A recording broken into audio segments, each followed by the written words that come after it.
ওই চুপ্পুর ষড়যন্ত্রে আজকে আমাদের এটিএম আজহারের মুক্তি হচ্ছে না। কেন আমাদেরকে রাজপথে নামতে হচ্ছে? আমরা এটিএম আজহারের মুক্তির পাশাপাশি অবৈধ রাষ্ট্রপতি চুপ্পুর পদত্যাগ দাবি করছি।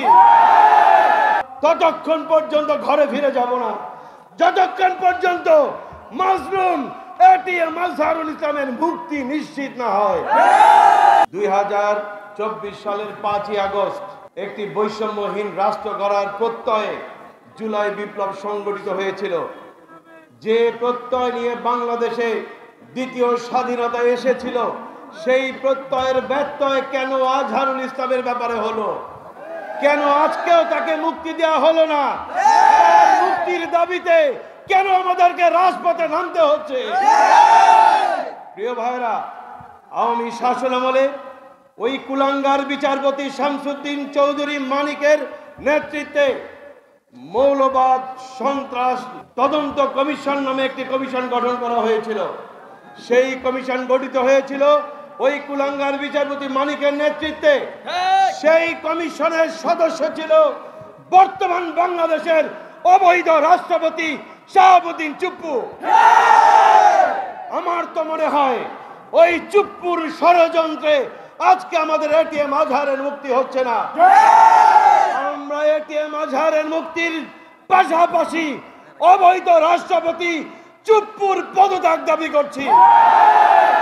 প্রিয় ভাইরা, আপনারা জানেন এটিএম আজহারুলকে ট্রাইব্যুনাল থেকে রায় দেওয়া হয়েছিল, ফাঁসির রায়। সেখানে তার বিরুদ্ধে যে সাক্ষী দেওয়া হয়েছিল, সেই সাক্ষীতে সাক্ষ্য বলেছিল তারা নাকি 1.5 কিলোমিটার দূর থেকে, একজন 3 কিলোমিটার দূর থেকে, আর একজন সাক্ষী 6 কিলোমিটার দূর থেকে দেখেছে এটিএম আজহারুল ইসলাম পাক সেনাদের সাথে নিয়ে ট্রেন থেকে নেমেছে। এরকম গাঁজাখড়ি সাক্ষীর মাধ্যমে যে বিচার পরিচালিত হয়, ওই বিচারের কপালে আমরা ঝাড়ু মারি। আমরা শুধু এটিএম আজহারের মুক্তি দাবি করছি না, এই পচা সাক্ষীর বিরুদ্ধে যারা সাক্ষ্য দিয়েছে ওই সমস্ত কুলাঙ্গার বিচারপতিরও ফাঁসি দাবি করছি। আমাদেরকে ধৈর্যের পরীক্ষা দিতেন, আমরা ধৈর্যের পরীক্ষা দিচ্ছি। মেহেরবানি করে আমাদের ধৈর্যচ্যুতি ঘটাবেন না। আমরা কিন্তু ফোঁস করতে জানি। 5ই আগস্ট আমরা দেখেছি কিভাবে ফোঁস করতে হয়।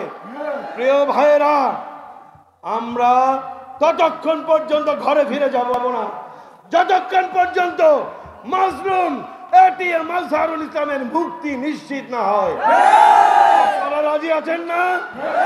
রাজি আছেন না? মুক্তি মুক্তি মুক্তি চাই। প্রিয় ভাইরা, আজহারুল ইসলামের মুক্তি দিতে হবে, একই সাথে আমাদের নিবন্ধন ফিরিয়ে দিতে হবে। আমাদের নিবন্ধন কারো দয়ায় আমরা পাইনি, আমাদের নিবন্ধন কারো দয়ায় আমরা চাইও না। আমরা আমাদের অধিকার আদায় করে নেব, আমাদের মার্কাও আমরা আদায় করে নেব ইনশাআল্লাহ।